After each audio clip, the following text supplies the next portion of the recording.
Gamecock fans, I got to thinking the other day, and I came to the conclusion that we are sleeping big time on South Carolina's defense this offseason. You are Locked On Gamecocks, your daily podcast on the South Carolina Gamecocks, part of the Locked On Podcast Network, your team every day. Hello, Gamecock Nation, and welcome back to the Locked On Gamecocks Podcast, your show for the latest headlines and potential storylines on South Carolina Gamecock athletics.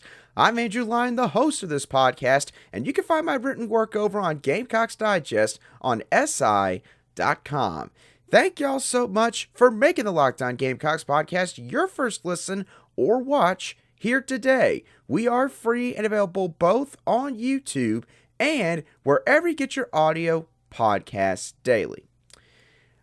I was doing a lot of thinking heading into today's show, trying to figure out what exactly I wanted to talk about. And with all the thinking I did, I eventually came to the defensive side of the ball. And when looking back at all the talk that we've had so far this offseason and some of the conclusions that we've come to, I don't think we are talking enough about South Carolina's defense and how they could be greatly improved this upcoming fall. In terms of what we have been really focusing on, a lot of attention has been put towards the offensive side of the ball for a variety of different reasons. First of all, and I understand this a great deal, people inherently have a lot more interest with the offensive side of the ball than they do with defense or special teams. Spencer Rattler and Juice Wells both are returning for this upcoming season. So therefore, South Carolina has got not one, but two superstars in their starting offense that are coming back for another year. Obviously, that's going to drive a lot of intrigue. And to top it all off, the Gamecocks have a new play caller on the offensive side of the ball this upcoming season in Dow Loggins. So I can understand why there's been a lot of attention put towards the offense, and admittedly, I've been a part of that. I've been part of the reason why that has been the case. But these aforementioned events and these facts have caused myself and a lot of other people to overlook the Gamecocks defense, especially when combining this with the idea that the Gamecocks defense has been extremely up and down, or inconsistent to say the least, so far under Shane Beamer and Clayton White's watch. Some of that has been due to a lack of talent or depth at certain spots, this defense needing some time in order to really have Clayton White's full defensive scheme installed in every facet, and the fact that this defense plays in a conference that is going to make you pay 100% of the time when you are inconsistent on that side of the ball. Now, when looking at the defense heading into 2023, I think that we've overlooked the possibility that this side could see significant improvement. And there's a few different reasons why I believe this. First of all, outside of the edge position, depth across the board on defense is pretty good, I would say. I discussed the deepest position groups on the roster on my Thursday show. All of you everydayers may recall that right off the top of your head. And I found myself ranking the defensive tackle position group, linebacker position group, and defensive back position group all within the top 5 in terms of depth. Defensive tackle was second on my list, and linebacker was third on my list. And recruiting through the high school ranks and the transfer portal has led to Shane Beamer and the Gamecocks being legitimately 3 deep at defensive tackle and linebacker, and almost fielding a fully competent 2 deep in the secondary, which is pretty hard to do if you're not Georgia or Alabama or any of those other sort of historic programs that typically ranks at the top of the recruiting rankings every single recruiting cycle. Now, another reason why I think this defense could be improved is the fact that I think this linebacker group is significantly upgraded when it comes to athleticism and the varying skill sets that the group possesses. Now, the Gamecocks lost 2 veteran linebackers from this past year's squad in Sherrod Green and Brad Johnson. Usually, that would not be a good thing. And I still don't think that it is fully a good thing to lose 12 years of college football playing experience. You can't just replace that overnight. But I don't think losing Sherrod Green and Brad Johnson totally hurt South Carolina in the nicest way I can possibly say it. Sherrod Green, we have to be honest, he was not the same player from an athleticism standpoint after suffering season-ending hip and ankle injuries in the 2020 and 2021 seasons. Brad Johnson, he played admirably at linebacker. He played his heart out on every single snap. No question about that. But Brad Johnson wasn't a full-time linebacker in this defense or at all, I believe, in his football career until 2021, his second to last year in Columbia. And quite frankly, there were a lot of times where Brad Johnson found himself out of position in rush defense, and it led to big-time explosive plays for the opponent. He obviously has not been the only one that struggled with that in this defense over the past few years, but again, he never, I think, fully adapted to the linebacker position, in all honesty. Stone Bland and Debo Williams are both smart and hard-working athletes that I think are going to help out greatly in rush defense because of their downhill attacking play style at this position group. I think Muhammad Kaba and Grayson Pup Howard are two of the better, more complete backers that this unit has had in quite a while. And they've also got another dimension that they've added to this group with Bam Martin-Scott, Donovan Westmoreland, and Jerron Willis, who can all be extra pass rushers or even edge rushers in this defense, which this season might end up being a really big plus for this unit. The last point I want to bring up regarding why I think this unit is being overlooked and could be improved compared to this past season. I know that we lost Darius Rush and Cam Smith in the defensive secondary from this past year's team. But South Carolina still has the same defensive backs coach in Torian Gray that it's running things back there. And when you look at this roster, is there a guy that's maybe as talented as Cam Smith right now? Probably not. Vakari Sway might become the closest thing to that once he is with this team, if he isn't with the team already. And sure, Darius Rush, he was a great story in terms of development, but they've still got guys back there. Marcellus Dowell, he's one of the first defensive backs that's going to his 3rd year learning under Torian Gray. That could lead to him having a potential all-SEC type of season, in my opinion. O'Donnell Fortune, he had a great game against Notre Dame. Now, granted, it was one game against a team that did not have maybe the greatest receiving core out there. But still, O'Donnell Fortune showed that he can be a starting corner in this Gamecock defense. And now he's got a whole other offseason under his belt, knowing that he's probably one of the guys in that position group. Nick Hemingway and DQ Smith were both freshman All-Americans for crying out loud at the safety position last year. David Spalding, nobody talks about how good he played against Kentucky this past season. At least they don't talk about it enough. And that was before he had a season-ending procedure that took place. You're going to have him coming back for this fall. And that's not even talking about some of the really good backups on this team, with guys like Kawan Banks, Kenny Nelson Jr., Emery Floyd, Vakari Swain, Jaylon Kilgore. Again, this secondary literally goes either almost too deep or completely too deep at every single position. When was the last time we could say that about South Carolina's secondary? It's been a long while. A very long while. So my overall point here, the past 2 seasons, in terms of defensive performance, and the headlines on offense are causing us all to sleep on this defense.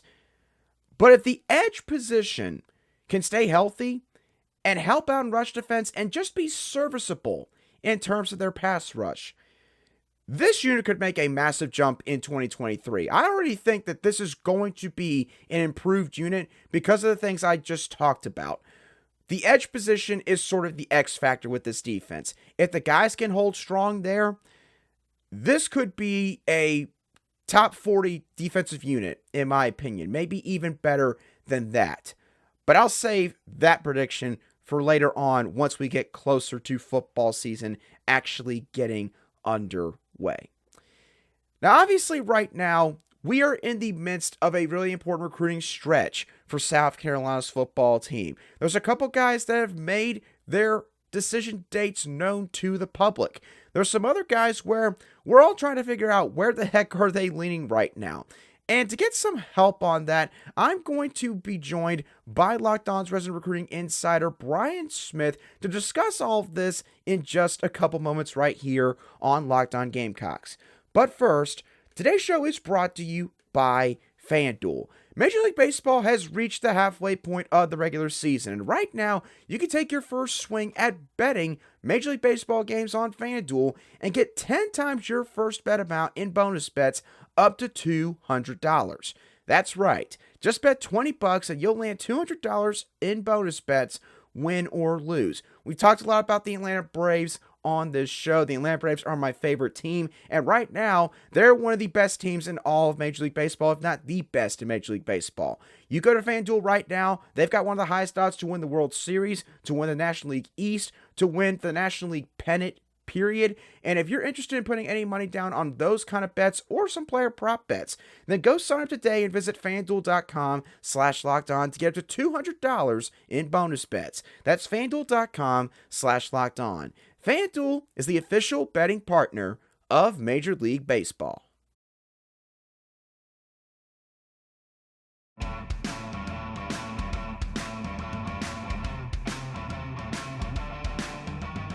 Welcome back to this Friday edition of the Locked On Gamecocks Podcast, where we cover your South Carolina Gamecocks every single day. And a quick special thank you to all of you everydayers for making the Locked On Gamecocks Podcast your daily choice for South Carolina Gamecock sports coverage. Things might be a little bit quiet right now in terms of final decisions being made from some big-time targets for South Carolina's football program, but there's also been some potential movement going on in behind the scenes with some of these guys as well. To try to dissect all of this, I'm pleased to be joined by Locked On's recruiting insider, Brian Smith. Brian, welcome on back, man. Hope you've had a good fourth. Hey, it's been a busy one. My fourth was probably 99.99% different than about everybody else's in America. So, but that's okay. Yeah, certainly a busy time of year for you and all the other recruiting analysts out there, and especially when you're talking about guys like Dylan Stewart. So let's go ahead and start things off with him. Dylan obviously came in for his official visit to South Carolina on the weekend of June 23rd through the 25th. And Brian, with guys like him, obviously it's going to be very difficult to get really any information out of his camp or from him personally. And he's been playing seemingly some social media games with both Ohio State and South Carolina fans, who seem to be the final two contenders, the main contenders here in this recruitment. So, Brian, I'll just ask you this question. Do you think that we're at the point where really no one knows where Dylan Stewart's head's at, and it's pretty much just him and his inner circle that actually know what's going on here? That is about as well said as you can put it. And you hear rumors about schools with kids all the time. And as a reminder, I usually say this on this show, we are dealing with 17-year-olds. Right. The words consistency, forethought, looking ahead, etc., they don't blend well with 17-year-olds. But hopefully, I don't know anybody around him personally. I'm hoping they have at least a definitive plan so he can narrow it down. And for the love of mankind, a few of these kids, I hope, make decisions long before signing day.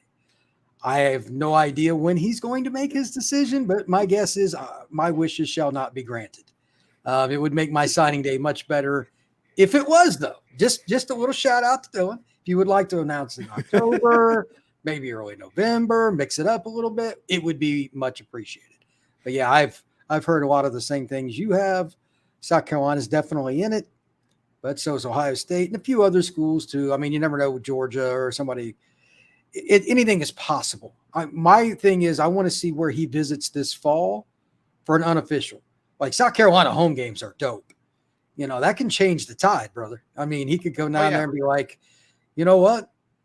Let's do this. that happens. I mean, that's one of the reasons Harbor probably wanted to go, etc. If you're going to try to help resurrect a program, you want to go somewhere the fan base is nuts. Well, it doesn't get much more crazy than Columbia, South Carolina on a Saturday night. So I could see that, but I have not heard anything definitive. And maybe that just means he really doesn't know, too. I mean, that's possible. And if that's the case, so be it. Yeah, absolutely. And, you talk about, going to a home game. Dylan Stewart actually was in attendance for the Tennessee game this past fall. And out of all the home games to go and watch, that one was by far probably the best choice. Good times, brother. Good times. Yeah, quite literally ran out of fireworks that night because of all the touchdowns that South Carolina scored, not Tennessee. But yeah, so folks, there you go. We don't have a definitive clue of where Dylan Stewart's leaning or when he's going to commit, but it certainly would help out South Carolina's case probably if he were to commit sometime in the next couple of weeks. So, Brian, let's move on from Dylan Stewart and talk about another guy that we've talked about before in wide receiver Keelan Adams from the state of Virginia. And this one could be getting a little bit interesting and heading into the home stretch. Keelan Adams is set to make his commitment on July the 13th. And South Carolina, at one point last month, they seemed to feel pretty good after a couple of visits to Columbia. But there's been some noise in the background recently that the home state Hokies, they might be making a big push here. And so, Brian, obviously when you compare both programs right now, South Carolina's head and shoulders above where Virginia Tech is. That's just the way it is. But you can't ever really count out the home state program, even for guys like maybe Keelan Adams. So do you think that home state factor could be enough to topple what South Carolina could offer at the end? Or do you think South Carolina should still feel pretty confident in this recruitment here? Well, number one, it's ironic that it's Virginia Tech, considering the head coach that's currently in Columbia. Yep. Just as some foresight, when Virginia Tech started to make a move up, it took them a while under Beamer, the original Beamer. They were awful for the first. They had Bruce Smith, and they were awful. So he ended up being the number one pick in the draft, and they were still terrible. Yeah. So it's just one of those deals. But look, I don't know why you would do that, but there are certain guys that just want to be a part of a resurrection. I will play the role of I'll believe it when I see it. I mean, if you've got an offer from Alabama, just as an example, and you want to go to Virginia Tech, hey, brother, more power to you. South Carolina, okay. You want to go Virginia Tech? Go ahead. But I haven't heard that personally, but, man, the in-state thing, every now and then that happens. There's a kid recently everybody thought was going to go to Georgia, pick Nebraska. He's an in-state kid. Nebraska's not very good right now. Comparing them to Georgia, they're not. So it happens. It happens, but I have a hard time seeing it. Maybe it's just my head being in a logical place. And 17-year-olds, once again, making logical choices doesn't always make sense. Yeah, it's certainly hard to read the minds of 17-year-olds, especially when it comes to these kind of decisions. Brian, I'll ask you another question regarding Adams recruitment. You mentioned this a little bit in our conversation we had before we started this recording here, but Alabama was another team at one point that seemed to have some traction with Keelan Adams in his recruitment. And obviously, for one reason or another right now, they're not maybe being brought up as much as, say, South Carolina or even Virginia Tech. But could Alabama be a team to watch maybe even late in the season per se, if maybe some certain dominoes fall and they decide, hey, we got to make a push for Adams here? What are your thoughts on that? This is the nightmare for school, especially for Virginia Tech. Look, I'm not trying to be mean. I'm just being real. I have these conversations with parents and stuff all the time. They'll commit to a school, whatever it is, and they're happy with it. But there's always a short list, like if so-and-so calls, like if you're a quarterback on Ohio State calls, okay, I get it. Receivers, I mean, they just had a receiver win the Heisman a few years ago at Alabama. That's pretty appealing. Very appealing. I mean, it's pretty hard playing for Saban and all that. The schools that nobody wants to hear are Ohio State, Georgia, and Alabama. When they come knocking for your commitments, those kids are probably going to take a visit. Yeah, they should definitely be concerned. South Carolina battles Alabama all the time. It's just a daily routine for them. But Virginia Tech, good luck to their coaching staff if he commits there. That would be very bad for them. Yeah, without a doubt. And, you mentioned Alabama, Ohio State, and Georgia. And, yeah, South Carolina, they are certainly having just absolute heavyweight fights in this cycle with Alabama and Ohio State for some of these guys. And so, it goes back to the point where if Shane Beamer can, land a couple of these players, then those are some pretty big feathers to put in your cap on the recruiting trail and to other prospects and parents in future recruiting classes. In just a couple of moments, Brian Smith and I are going to continue talking about some of South Carolina's 2024 targets, a couple guys in particular that could be making a decision very, very soon. We'll touch on those guys in just a moment. All right, continuing our conversation here with Locked On's resident recruiting insider, Brian Smith. Brian, let's talk about a couple of other skill players now, and some guys that are going to be making a decision, good for you and some of these other recruiting analysts, in the next couple of weeks. Let's start off with Jonathan Paylor. Jonathan Paylor, he has been a big-time priority target for wide receiver coach Justin Stepp and South Carolina staff for a very long time now. This one has seemingly been a big-time back-and-forth battle between South Carolina and another home state program, in this case, in the NC State Wolfpack. And Paylor, South Carolina got the last visit with him late in June, so he's going to be making his decision again on July 28th, if I haven't already mentioned that. Do you think that South Carolina remains in a good spot here, or is it, again, one of those cases where you don't really know until he actually makes his final call? Well, you never know, but South Carolina is the latest that I heard. But again, you made a really good point. Anytime State U is involved, and in this case UNC or NC State, that's rough. And for him, it was both schools. So I don't believe that South Carolina is going to lose this battle, but it's one they got to stay on top of, even if he does commit. Yeah. Because it's not like just as an example, you think Mac Brown really cares if a kid commits? He's going to still recruit, and especially an in-state kid. Like, he takes that personally. Oh, yeah. And NC State does, I'm not trying to pick on them. They're not getting a lot of guys like Paylor right now. They're just not. Comes along once every few years for them, is what I try to say. Yeah. And he's a guy that can score anytime he touches. I mean, if you haven't watched his film, go type in his name and type in the word huddle, HUDL. You won't regret it. Oh, no, you will not regret it.